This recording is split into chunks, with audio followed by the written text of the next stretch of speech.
Perfect. Okay, so it's recording. I guess I'll do an intro. I've done Yeah, this a couple times. don't worry, it's all fine. Hey, Buffalo City Church family, Pastor Caleb here. I'm here with Stefano and Jenny, and they are they're with Chiesa la Piazza, in Budrio. Did I say that correctly? Budrio. Perfectly. Oh, good. Thank you. Budrio, Italy. And you've heard me talk about Stefano and Jenny in the past, but I wanted to introduce you to them. I guess this evening. We're recording this in the morning, but this evening, it's the evening for them, and it's about the time that you'll be watching this, but several weeks in advance. So anyway, I just want you to get to know them. So I'm going to sort of interview them here over the course of the next several minutes, and just let them respond and tell you a little bit about themselves and tell you a little bit about Chiesa la Piazza, tell them about their ministry, tell them just a lot of things about them. So I'm just going to fire some questions your direction and go ahead and answer them however you feel like you'd like to. Thanks a lot. Great. Okay. So the first question I have for you guys is just how did you meet? Where are you from? Well, let's start with where you're from, both individually, because that's interesting, and then also tell us how you came to know the Lord, and then we'll go into your relationship and that sort of thing. So go ahead. Perfectly. Well, ladies first. So you can start, Jenny. Okay. So I'm Jenny, and I'm from England, and I grew up in a Christian family. From a young age, I heard the gospel. And my dad was really involved with mission. And so, he took me to lots of mission conferences. So from a young age, I was surrounded by mission. I became a Christian when I was about 10 at a summer camp in our church. And again, it was through hearing the story of how Amy Carmichael, the missionary to India, became a Christian. And it just really touched my heart. And the Lord opened my heart when I was about 10. So as I said, I'm from England. Yeah. Yeah. That's great. My wife read the Amy Carmichael biography last year. And did she? Yeah, it was really the Ian Murray one. Yeah, it was great. Anyway. Yep. Okay, good. I had to say that. I love this story. Okay.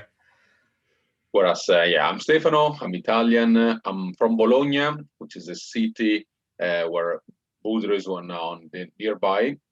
And I'm quite unusual as Italian because I'm the third generation of Christians in my family.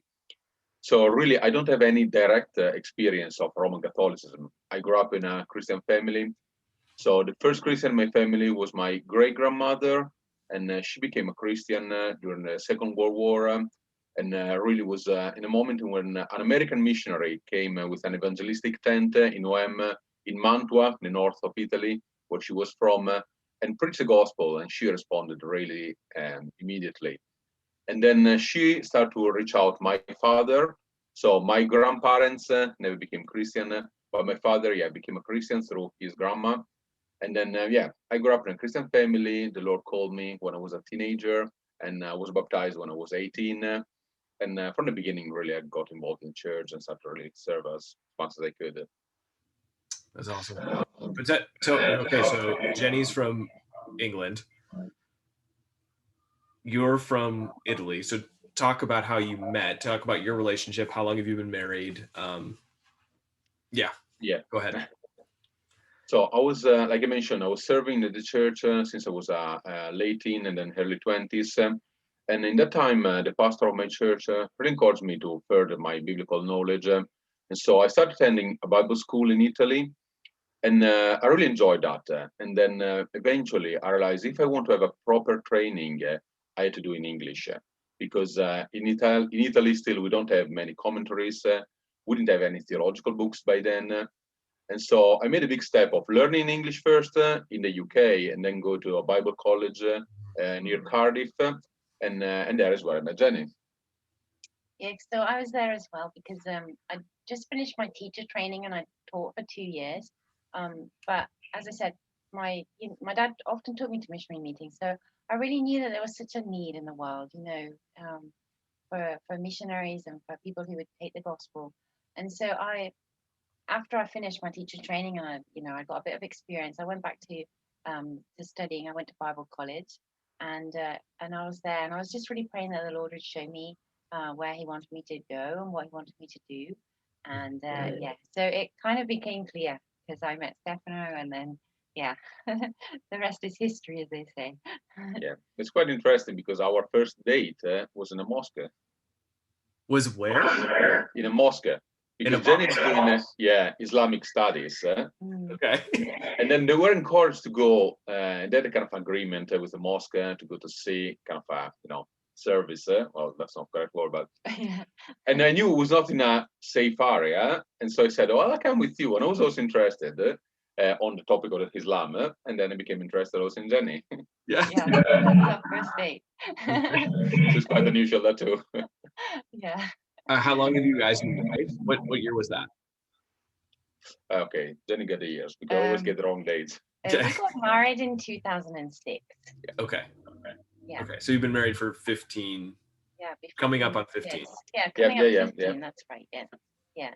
Awesome. And we moved to Italy 2008. Yeah. Okay. So we had kind of a year and a half in the UK after we got married. Yeah, because I did my master there.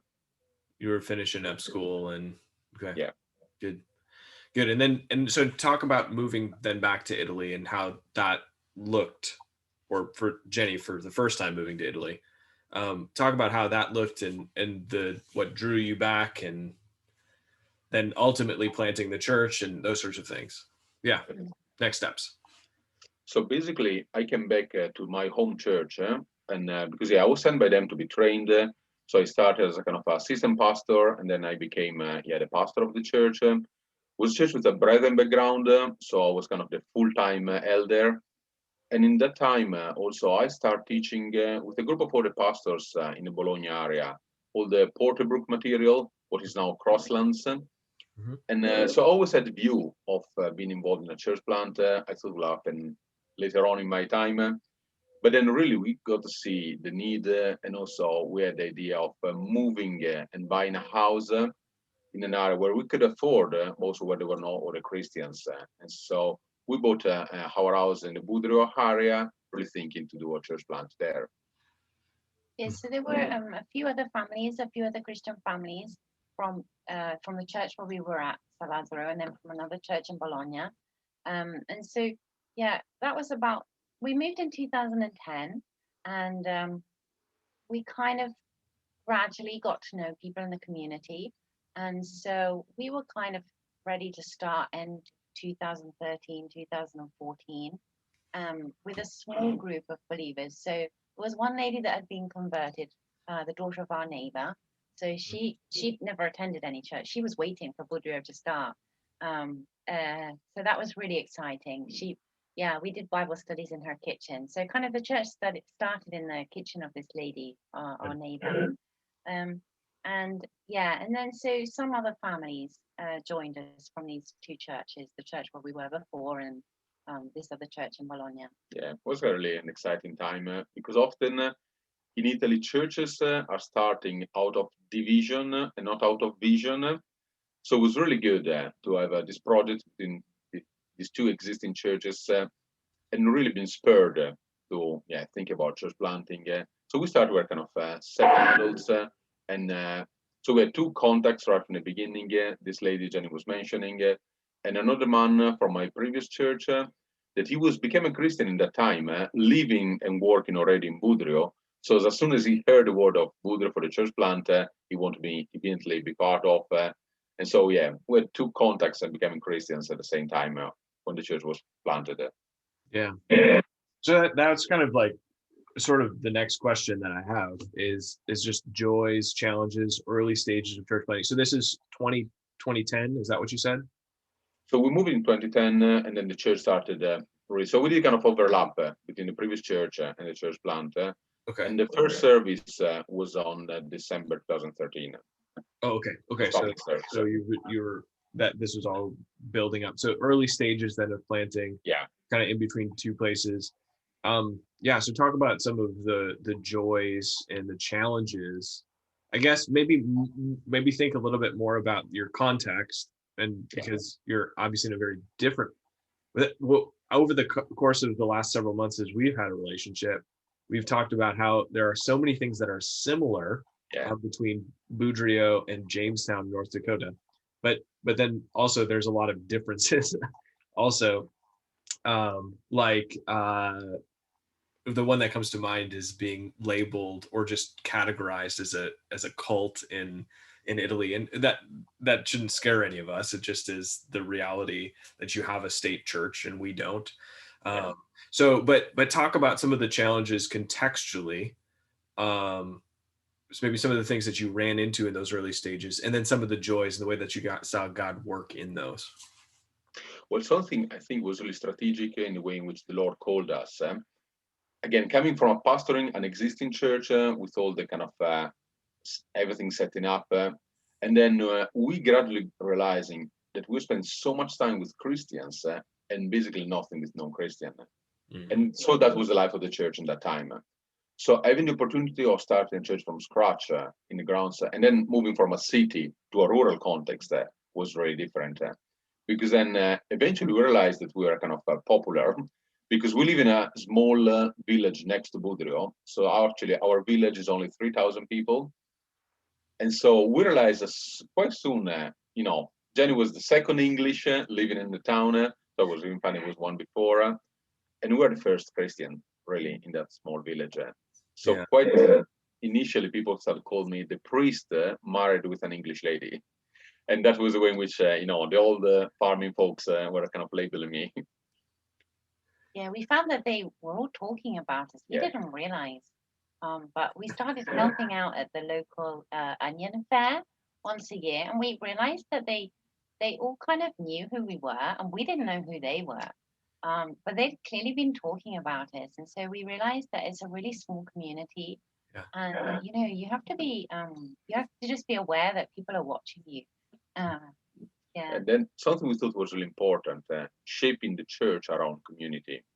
So like I mentioned before, we wanted from the beginning that church life was meaningful for our community and the community we want to reach. So like Jenny mentioned, intentionally from the beginning, we started to serve at cultural events like the Onion Fair or various festivals. And then actually, I will say that the beginning of the church was in a time in which it was a serious earthquake in the area. And just, few cities near us were really affected. And so the community of Budrio did once kind of a food collection to helping those people affected by the earthquake.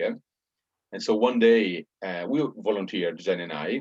And so one day I was packing food in a box with a man next to me. I didn't know the man, so I was just chatting and explaining I was a pastor, thinking to do a church plant and how we want to bless the community. And that was a way in which we want to be involved. And then I realized that man was the mayor. And then he got really quite excited about the idea. And he said, how can I help you to plant a church in Budrio? Yeah. And he did it. He was very faithful, and he really helped us in connecting us with people. So we started to quite soon be involved with the social workers, try to understand the needs of our community. And through that, we realized was nothing much done for teenagers. And so we began volunteering in organizing kind of after-school clubs. And in that really developed in our club is actually part of the town hall after-school clubs. So in this way, they give us this place, they give us kids, they're following as social workers. And through, the Lord willing and his blessing, one family became a Christian through this ministry. Yes, that's been one of the biggest joys, seeing this family come to Christ. It was the eldest daughter. She attended the MySpace club of our teenagers club on Fridays. And then she came to the summer camp that we ran that year too. And she heard about the freedom that we can have in Christ. And she went home and she talked to her mom and dad about it. And her mom and dad, they wanted to meet with us. So we went round and they asked us loads and loads of questions. And they started coming to church. And then, the mum became a Christian, and then a little bit while after, the dad became a Christian. And so, one of the joys was baptizing, that couple together. And then just a year ago, we baptized the eldest daughter as well. Mm-hmm. So that's been, real joy. Mm-hmm. Yeah, That's great. I wanted to note one thing. Okay, so uh, we live in an area of the world that's highly agrarian. Also, right? Lots of farm. It's a ultimately a farming community, and most everything around us is. There's a lot of other industry in our town too, and as I'm sure is true there. But when we were first connecting, it's just random, and I love it though. I think it's great. Is that like you talked about the onion fair, Yeah. right? Because like that's primarily what's being farmed in your region is onions. And here it's like corn and soybeans and even like sunflowers, things like that. But the and then you having a festival like that centered around the thing that you're growing in your community is something that we do here too, and it's great. Like we have sunflower days or whatever in like the small towns around Jamestown. It that it's just a cool connection. Yeah. I think it's great that we're across an ocean and quite a bit of distance, and yet some of those things, like we still celebrate the things that we grow in our communities. Yeah. Yeah. And I'm thanks for sharing that story too. And even just like the mayor, like you just meeting the mayor, God orchestrating some of those relationships, and then seeing the gospel bear fruit in the life of that family as well. Do you have any could talk and this is the next thing on the list, and you kind of just went right into it, but the testimonies of God's faithfulness in the life of your people, and I know that some of the conversations that we've had over the last several months have just been related to challenges, and personally and in the life of your congregation. So yeah, maybe just talk about how God has shaped you in the last several years since just any time between 2013, like the actual launch of the church and now, and how you've seen God's faithfulness come to fruition in the lives of your people. Yeah. Well, definitely, like, I mentioned a few times with Caleb chatting about, for us, it was a kind of really a blessing and a challenge at the same time. Also with the dynamic with my parents, because, my parents were quite old when we planted the church. And so we thought it was wise to move them from Bologna to Budrio, where we were staying, in order to look after them. So, the Lord was very good in putting that in our mind to do in a moment which was doable for them. So we moved them to in our village, and then gradually their health got lower, and eventually, as my father was very poorly, and then he went with the Lord.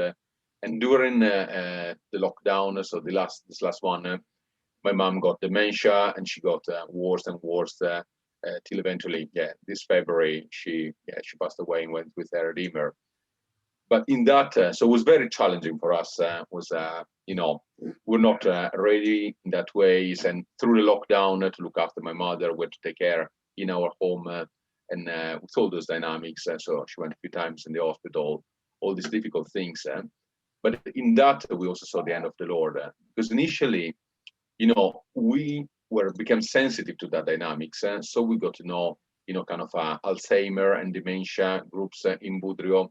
And then we started to volunteer. So we brought my mom to those groups. We started to volunteer as a church. And then we saw even that was a totally unreached community.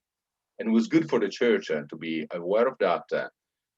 Sometimes we did Christmas events with them, or once we had a team from Arkansas of teenagers from a school coming to teach baseball to Italians.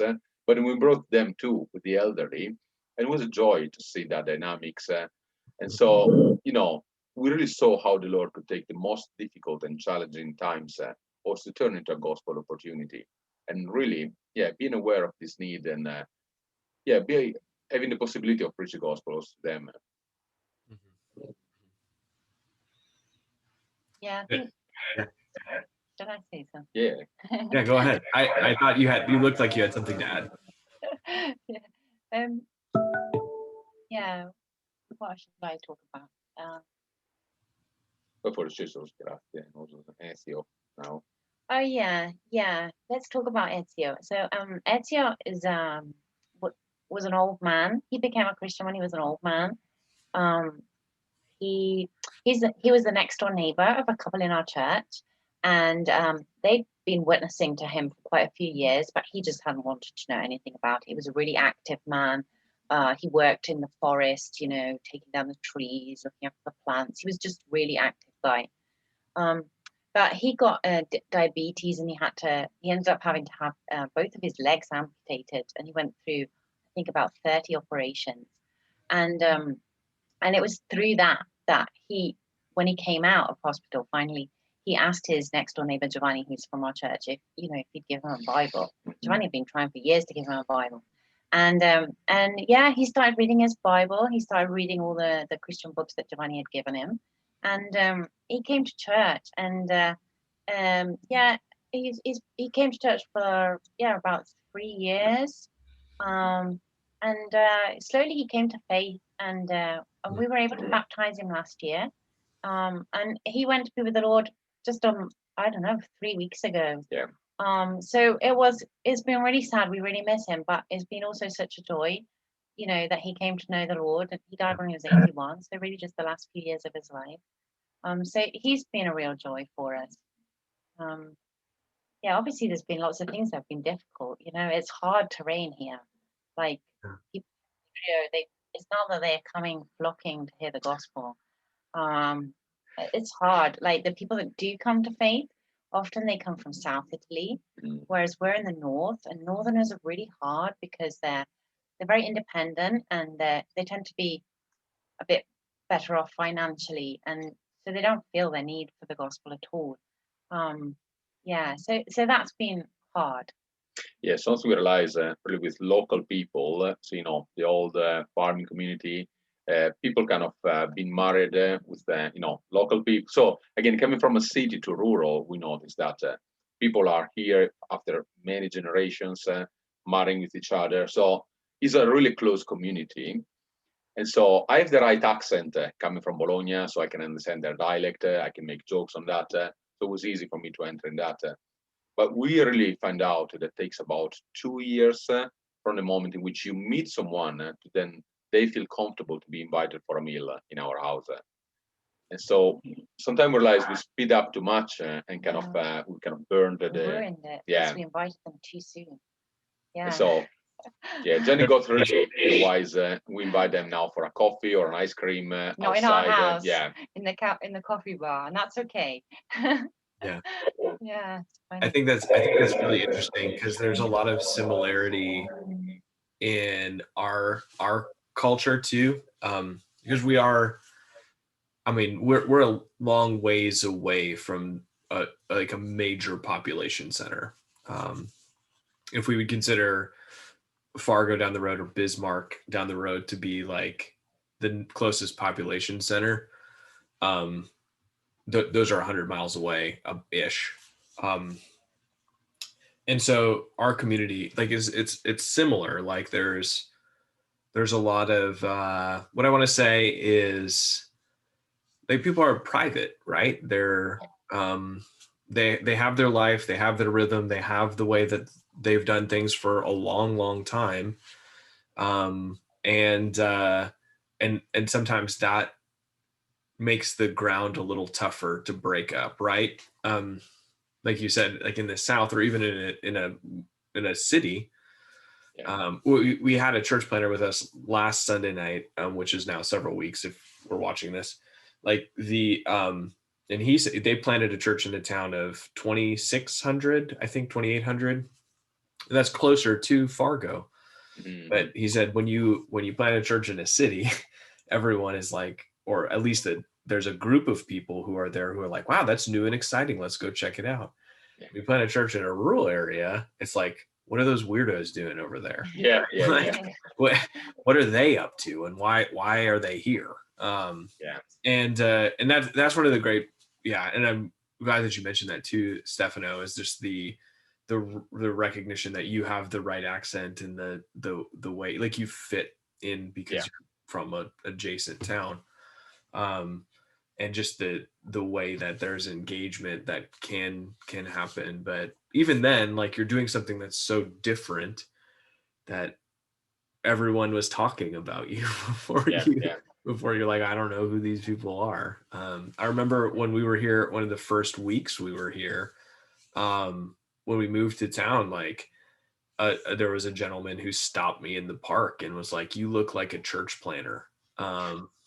He was a Christian man, but he stopped me and I was like, "Whoa, I don't know who you are," right? And it was a bizarre like experience, but he knew that we were coming and somehow. So anyway, yeah, it's interesting to hear you say that, because I love the way that there's similarities in the way that we do. And I mean, obviously there's lots of differences too, but it's neat. And that's one of the things that I've really loved about the relationship that we have, is that we get to talk to one another just so far away, but like, I'm like, yeah, that's exactly what it is here too. And it's the gospel ministry there and here. There are so many intersections. It's great. So yeah. I want to be aware of our time here, and I think we've been going. I didn't actually look when we started, so I may be editing something down. But before we finish, I want to talk. I know you talked a little bit about the challenges, even in the last year with COVID.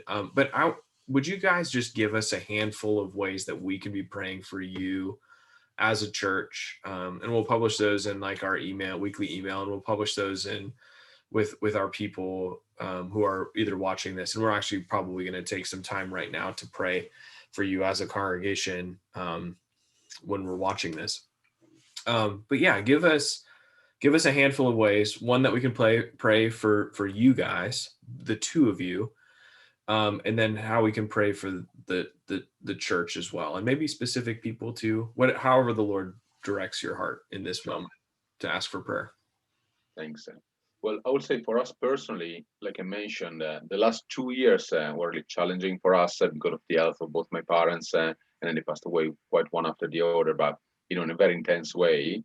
And so we really feel that, yes, we are a bit out of breath, let's put it like this. And so, yeah, so we really appreciate we're thinking to have some holiday time this summer, but, we're feeling very tired. At the same time, like I mentioned, we're encouraged by the Lord. And so there is these two dynamics going on the same place. And, but yeah, it's been, challenging time. And I would say for the church too, has been very difficult because just before COVID, we had another couple working alongside us from the US, and they felt called to be back. And for the church, it was not easy because obviously there's all this kind of people fell in love with them, so we missed them. And at the same time, out of nothing, we lost our co-workers, so all the workload was back on us. And we had to think a bit how to reshape and refine things. And then all COVID came. So it was, challenging for the church. And we lost one man because of COVID, stopped coming to church, became a bit weird. And even that was really grieving the church. And so we're praying that will be kind of a reshaping and rethinking of our, life and who we are, what we are here for. And so we're appreciate if you can pray for we have a church retreat. Actually, will be the first time we'll do it in the beginning of June. And really pray there will be a time for refocusing and really reshaping our vision. Yeah, and we also hope to be able to do this summer camp that we mentioned before. It'll be end of June, beginning of July. For teenagers. For teenagers. So obviously that just depends on the situation with COVID. But yeah, we'd love to be able to do it this year. So yeah, if you could pray for that, that would be, really great. And connect with that, we are quite of really dreaming big because we want to try to join as many things together.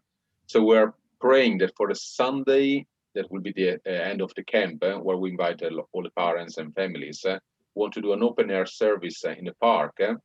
And God willing, we'll have the baptism of one girl. She was one of our first campers, the very first time we did a camp in Budrio.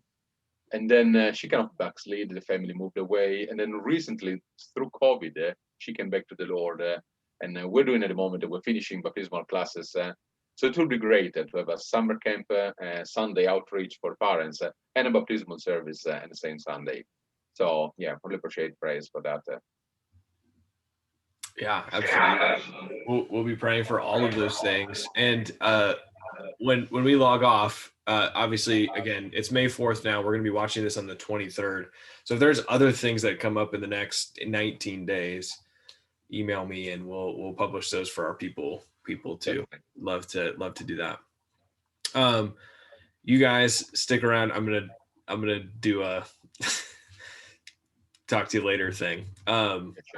So we're going to pray then as a church for Stefano, for Jenny, for Chiesa la Piazza in Budrio, and we'll continue to worship here in just a couple minutes.